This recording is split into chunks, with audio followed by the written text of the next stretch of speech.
Hello students, मैं हूं doctor Manisha Kumari, assistant professor department of geography, SP college Ara से। आज मैं आप लोग के साथ टाइप्स ऑफ रूरल सेटलमेंट के बारे में डिस्कस करूंगी। Types of rural settlement graduation part 2 honours का पेपर 3 इंडिया से लिया गया टॉपिक है। टाइप्स ऑफ रूरल सेटलमेंट बताने से पहले मैं आप लोग को ज्योग्राफी के बारे में थोड़ा बताना चाहूँगी। जो सबसे पहले ज्योग्राफी होता क्या है। ज्योग्राफी जो है ग्रीक के 2 शब्दों से मिलकर बना है, जो है जियो प्लस ग्राफिया। जियो का मतलब होता है अर्थ, जिसे हम लोग पृथ्वी भी कहते हैं, और ग्राफिया का मतलब होता है टू स्टडी, यानी कि उसके बारे में अध्ययन करना, यानी अर्थ के बारे में अध्ययन करना। जैसा कि हम लोग जानते हैं कि ज्योग्राफी को हम लोग बेसिकली 2 बड़े कैटेगरियों में बांटते हैं। एक है फिजिकल ज्योग्राफी और दूसरा है ह्यूमन ज्योग्राफी। फिजिकल ज्योग्राफी से हमारा तात्पर्य है जिसमें हम लोग मेनली पृथ्वी के बारे में अध्ययन करते हैं, जैसे कि हम लोग उसमें पहाड़, नदी, ये सब के बारे में अध्ययन करते हैं। फिजिकल ज्योग्राफी में हम लोग समुद्र, ओशिनोग्राफी, क्लाइमेटोलॉजी, यानी जिसमें सिर्फ प्रकृति से रिलेटेड जो सामग्री है उसके बारे में अध्ययन किया जाता है। और दूसरा है ह्यूमन ज्योग्राफी। ह्यूमन ज्योग्राफी में हम लोग बेसिकली जिसमें मानव से संबंधित जो चीज़ें हैं उसके बारे में अध्ययन करते हैं, जैसे कि हुआ settlement geography, economic geography, political geography, ये सब जिसमें मानव का अस्तित्व सामने आता है।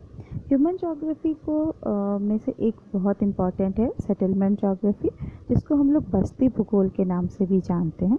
सेटलमेंट ज्योग्राफी में हम लोग मेन सेटलमेंट ज्योग्राफी को 2 भागों में डिवाइड किया जाता है। एक अर्बन सेटलमेंट और दूसरा रूरल सेटलमेंट। अर्बन सेटलमेंट से हम लोग का तात्पर्य होता है कि शहर के बारे में जिसमें अध्ययन किया जाता है, यानी कि नगर कैसे बना, कब बना, उसके बनने के पीछे क्या क्या कारण थे, ये सब सारी चीज़ें। और दूसरा है रूरल सेटलमेंट। रूरल सेटलमेंट में हम लोग बेसिकली रूरल यानी कि गांव के बारे में अध्ययन करते हैं कि गांव क्या होता है, उसमें किस तरीके के बसाव आए हैं। ठीक है, तो इसमें होता है जैसे settlement in which most of the people are engage in primary sectors like agriculture, forestry, mining and fisheries etcetera. यानी कि ऐसा सेटलमेंट जिसमें मानव जो है वो प्राइमरी सेक्टर्स में, प्राइमरी सेक्टर से हमारा मतलब हुआ कि प्राथमिक जो कार्य हैं उससे संबंधित होते हैं, जैसे कि खेती बाड़ी करना यानी कृषि करना, बागवानी करना, खनन करना, मत्स्य पालन करना, ये सब सारी चीज़ें आती हैं। अब हम लोग आते हैं टाइप्स ऑफ रूरल सेटलमेंट में।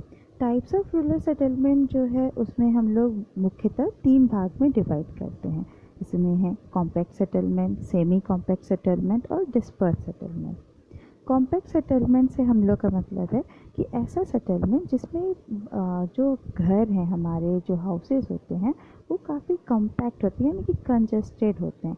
ये हम लोग के मेनली हम लोग इसमें प्लेन वाले एरिया जो है, जैसे इंडो गैंगेटिक प्लेन हुआ, वो सब में ये सबसे ज़्यादा मात्रा में पाया जाता है। कॉम्पैक्ट सेटलमेंट जैसे कि नाम से ही पता चल रहा है, यानी कि कॉम्पैक्ट यानी कि जहाँ पे बहुत सारे लोग एक जगह साथ में संगठित होकर के रहते हैं। ठीक है, कॉम्पैक्ट सेटलमेंट में आप बेसिकली देखते होंगे कि जैसे कि अगर हम लोग प्लेन वाले एरिया में लिए, जैसे कि हम लोग अभी जो बिहार जो है हमारा प्लेन एरिया है, तो प्लेन एरिया में हम लोग देखते हैं कि यहाँ आसपास का माहौल हम लोग देखते घर जो है बहुत सटे सटे हुए बने हुए रहते हैं। ठीक है, तो यहाँ जो गांव जो बने, ऐसे गांव जहाँ पे जो घर जो हैं वो काफ़ी सटे सटे बने हुए होते हैं, उसको हम लोग कॉम्पैक्ट सेटलमेंट कहते हैं।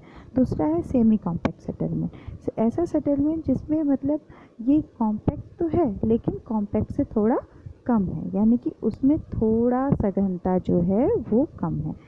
इस टाइप का सेटलमेंट जो है वो जनरली इंक्रीज़ करता है, जैसे कि अगर वो सेमी एरिड रीजन से वो ह्यूमिड रीजन में ट्रांसफ़र होता है, या मार्जिनल प्रोडक्टिव लैंड से वो ज़्यादा फर्टाइल लैंड में तब्दील होता है, तो उसमें हम लोग सेमी कॉम्पैक्ट सेटलमेंट को देखते हैं। ये हम लोग का इन्वायरमेंट कंडीशन पर डिपेंडेंट करता है कि वो उस जगह का एरिया जो है वो प्लेन होगा या प्लेट्यू होगा। ये कहीं पे भी मतलब प्लेन या प्लेट्यू किसी भी जगह में सेमी कॉम्पैक्ट सेटलमेंट हम लोग को देखने को मिलता है। तीसरा है डिस्पर्स सेटलमेंट। डिस्पर्स सेटलमेंट जो है ये जनरली हिल्स या इसका नाम से जैसे पता चलता है कि दूर दूर यानी कि ऐसे घर जो दूर दूर बसे हुए रहते हैं, ठीक है। इसको हम लोग आइसोलेटेड सेटलमेंट भी कहते हैं। डिस्पर्स सेटलमेंट जो हम लोग का मेनली हिल्स में यानी कि पर्वतीय भाग जो है वहाँ पे मिलते हैं, पठारी भाग में मिलते हैं, जो ग्रासलैंड्स होते हैं वहाँ डिस्पर्स सेटलमेंट पाया जाता है। हम लोग अब आते हैं पैटर्न्स ऑफ रूरल सेटलमेंट में। पैटर्न्स ऑफ रूरल सेटलमेंट का मतलब हुआ कि ऐसा मतलब जैसे गांव जो बसे हुए हैं वहाँ बसने का क्या कारण, मतलब किस तरीके से वो गांव बसाए गए हैं, किस तरीके से वो गांव बसे हुए हैं। हर गांव जो है अगर हम लोग देखें तो वो कुछ ना कुछ एक कारण हुआ करता है, फैक्टर होता है जिसके आधार पर वो बसते हैं। चाहे वो अगर मतलब खेती बाड़ी वाले या सघनता जहाँ पे किसानी के मतलब एग्रीकल्चर पर बेस्ड जो लोग हैं तो एग्रीकल्चर फील्ड के आधार पर वहाँ पे बसाव होता है। इसमें जैसे कि अगर जैसा फील्ड है उस हिसाब से वहाँ पे अगर बसाव हुआ है तो रेक्टेंगुलर पैटर्न में आता है। लीनियर पैटर्न में जैसे कि रोड के किनारे या नदी के किनारे लोग जो बस जाते हैं वो लीनियर पैटर्न में होते हैं।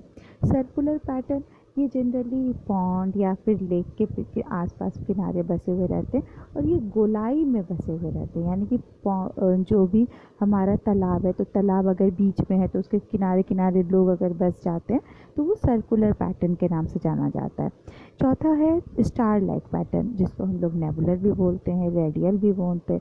मतलब ऐसा सेटलमेंट जो कि स्टार के शेप में है, ठीक है। वो जैसे कि हमारा डायग्राम में भी दिख रहा है कि अगर बीच से मतलब हर जगह से अगर निकल रहा है, ठीक है, तो वो स्टार शेप में अगर रास्ते जा रहे हैं तो वहाँ पे बस गए हैं, ठीक है। और ऐसे तरीके से बसे हैं कि मतलब वो देखने में एकदम तारे की तरह नज़र आता है। सेमी सर्कुलर पैटर्न जो है इसका मतलब हुआ कि वो अर्ध सर्कुलर है, यानी कि आधा सर्किल में जैसे बसा हुआ है। तो ये हमारा पॉन्ड जैसे पॉन्ड और लेक के अकॉर्डिंग भी मिलता है। लास्ट वन जो है जिसको हम लोग टी शेप्ड या वाई शेप्ड या क्रॉस शेप्ड पैटर्न भी बोलते हैं। तो इसमें क्या है, टी शेप्ड यानी कि अगर मान लो कि कोई रास्ता कहीं से जा रहा है तो उसके किनारे किनारे अगर लोग बस गए हैं, ठीक है, तो वो एक तरीके का, और टी शेप में बसे हुए हैं तो उसको हम लोग टी शेप्ड कहते हैं। अगर वो वाई शेप में बसे हुए हैं तो वो वाई शेप्ड कहलाता है। और ये एक होता है क्रॉस पैटर्न, यानी कि एक क्रॉस के स्टाइल में लोग बस जाते हैं, ठीक है, तो उसको हम लोग क्रॉस शेप पैटर्न होता है। एक और पैटर्न है जिसको हम लोग डबल पैटर्न करते हैं, यानी कि अगर जैसे कि दो गांव हैं और बीच में एक ब्रिज आ जाता है या नदी आ जाता है, कुछ आता है, तो उसके बीच में इधर में भी मतलब एक साइड वाले गांव में भी लोग ब्रिज के एक साइड लोग बसे हुए हैं और दूसरे साइड भी लोग बसे हुए हैं, तो इसको हम लोग कहते हैं डबल शेप पैटर्न, ठीक है। आज के लिए इतना ही, हम लोग मिलते हैं फिर दूसरे क्लास में। Okay, bye.